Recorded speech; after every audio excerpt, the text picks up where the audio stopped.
Hello, welcome back. If you're new here, my name is Becca and today I have my Christmas and December book haul.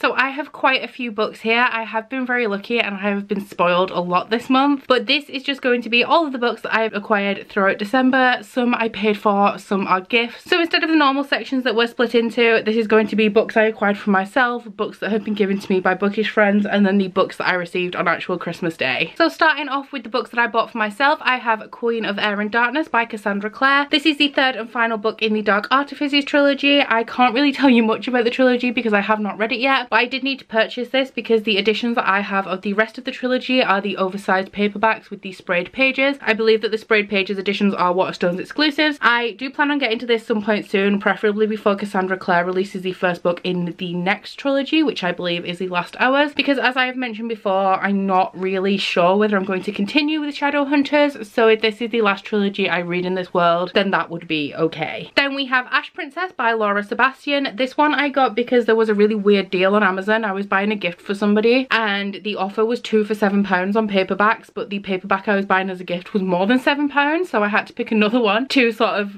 reduce the price of the one that I wanted. So I believe that this is a young adult fantasy and it follows a girl whose kingdom has been destroyed and sort of conquered, and she is, I imagine she would be the heir of that kingdom if it had not been conquered, and she is taken captive and they call her the Ash Princess as a mockery of what her kingdom once was and should be now. That's all I really know about this, but I got this for like less than free. Like, buying this book got me a discount on another book, and that is one of the reasons I do have it. I did finally prime myself a copy of Saga Volume 9. I have not read this yet. I am actually planning on reading this the day that I am filming. This is the 9th installment in the Saga graphic novel series that follows this family pictured on the front as they run away from mercenaries that have been sent after them because the planets that they are from don't believe that they should be together because the two planets are at war. You guys have heard me talk about this a lot. You know that I love this series. I've heard that this installment is very emotional, and to be honest, I'm not really ready for that. The next two books I didn't necessarily buy, but I did trade for them on Twitter, and it is The Dazzling Heights and The Towering Sky by Catherine McGee. These are the two sequels to the 1000th Floor series, which I believe is, I actually don't know what it is. I think it's some sort of like sci-fi Gossip Girl. It sounded really interesting to me when the first book came out, but I haven't actually pursued it. I don't have the first book yet, but I believe it is only £2 on Amazon, so I am going to pick this up and complete this trilogy. The next book I received from Kerry as my Secret Santa gift as part of the Secret Santa that was ran and organised by Michaela from Michaela Reading, and that is Rat Queens Volume 2, The Far-Reaching Tentacles of Nrygor. Rat Queens follows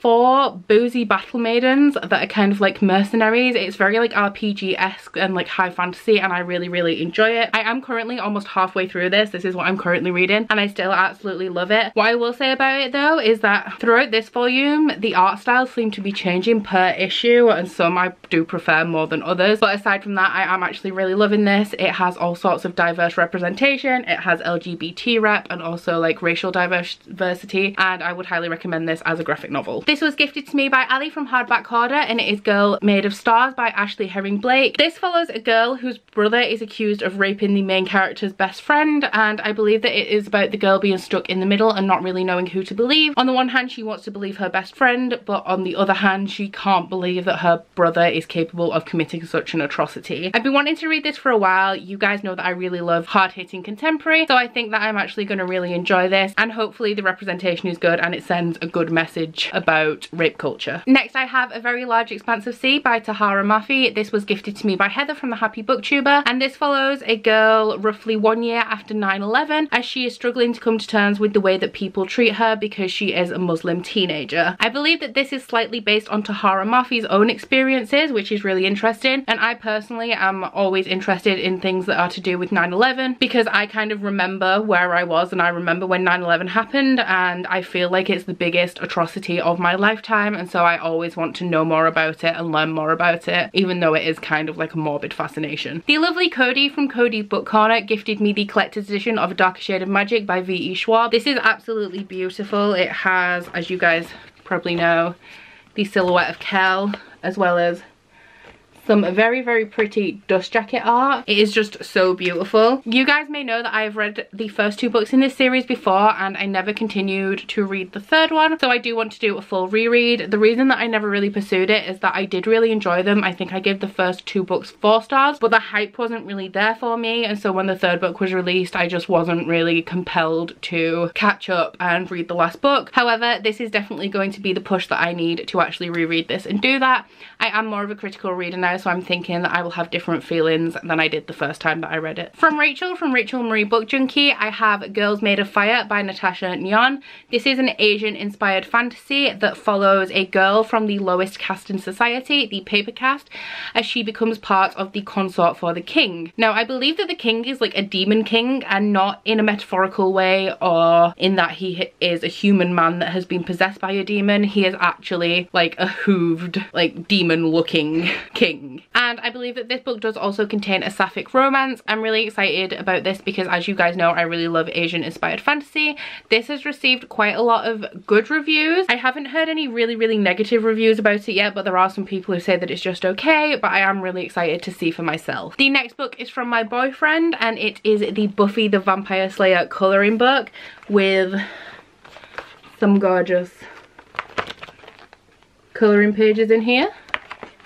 Obviously it's a colouring book. But I saw this in Emily from Richmond Readers book outlet Black Friday haul, and I did not know this existed, and I am a huge Buffy the Vampire Slayer fan. So I mentioned it to my boyfriend and he did purchase it me for Christmas, and I'm really excited to add this to my colouring book collection. The last stack of books are all ones that I received for Christmas from my best friend Ryan from Reading with Ryan. The first one is The Surface Breaks by Louise O'Neill, and I have heard absolutely terrible things about this. However, there are a few reasons that I wanted it. The first one is that the cover is absolutely beautiful and the naked dust jacket is also absolutely gorgeous. The second reason is that I did read Only Ever Yours by Louise O'Neill, and I did really enjoy it. I know a lot of reviews for that book said that it's kind of just rip-off of The Handmaid's Tale, but I haven't read that, so I had nothing to compare it to, and I really enjoyed it, so I am willing to give this book a try, even though I have heard terrible things. He also got me The Bear and the Nightingale by Catherine Arden. I don't know a lot about this, but I do believe that it is a kind of polar fantasy, and it is set in Russia in winter, and it's like a snowy Russian folklore kind of story. I think it's also very akin to a fairy tale. A few people whose reviews I really trust have read this recently and made me really hyped to read it, especially in the winter season, so I'm hoping that I may be able to get to it some point soon. The next 2 books he got me is Vicious and Vengeful by v.e. Schwab in the collector's edition. These are the v.e. Schwab books that I'm most excited to read because they sound like the most up my alley, and they also have silhouettes on the dust jacket.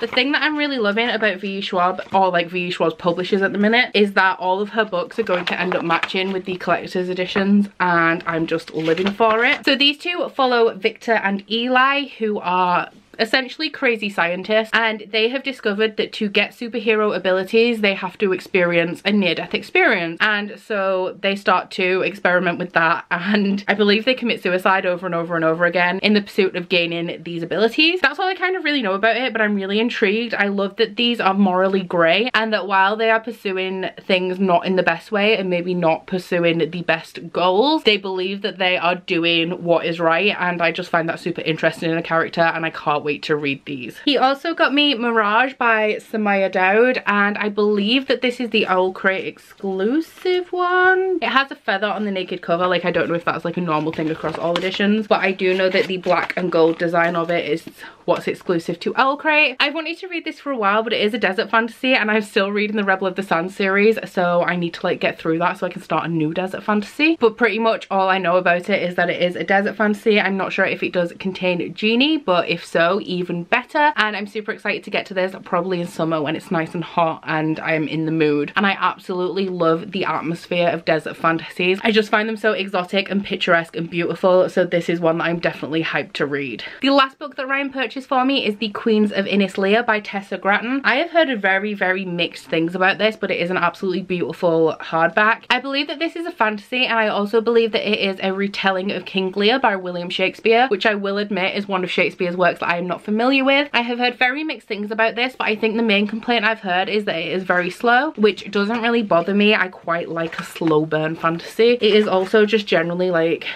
beautiful throughout, and I really like, this is really weird, but I love how the spine is vertical and I just think it's beautiful. I'm not sure when I am going to get to this one with it being so chunky, but I'm pretty sure I will get to it at some point in the future. So that is it for the actual books. I do have a few little bookish bits that I would like to show you. Most of these were purchased by Ryan. I believe that these were all given to him by people who received them in bookish boxes and didn't want them. The first two are Laszlo and Sarai magnetic bookmarks from Dreamy & Co. We also have this Laszlo and Sarai postcard art print, which is just beautiful. I also have a Strange the Dreamer moth temporary tattoo, and these two limited edition stickers by Lesia Blackbirding. I think I've seen these before. They did come in some sort of box and you can collect them all, but I can't remember which box I saw them in. There is also this apron, which I think came in a fairy loo or a owl crate, but he said I can wear this when I'm making candles, which I'm excited to do. It says dream up something wild and improbable, something beautiful and full of monsters, and I believe that this is either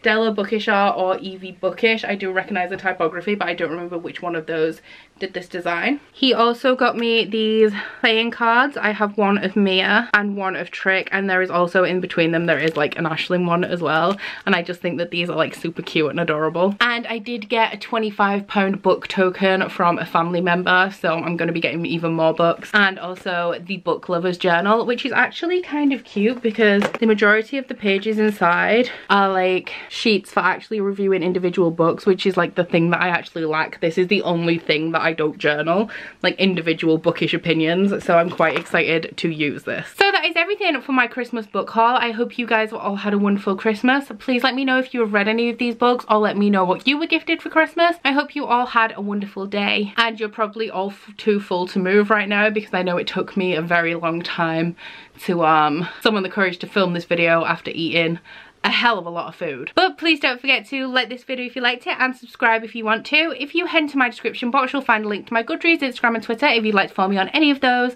as well as a link to my Bookish body butter and candle website, the Instagram for that, and a 10% off discount code. But that's it from me today. Bye! Oh, you bite your friend like chocolate. You say you will go where nobody knows, with guns hidden under our petticoats. We're never gonna quit it, no, we're never gonna quit it, no.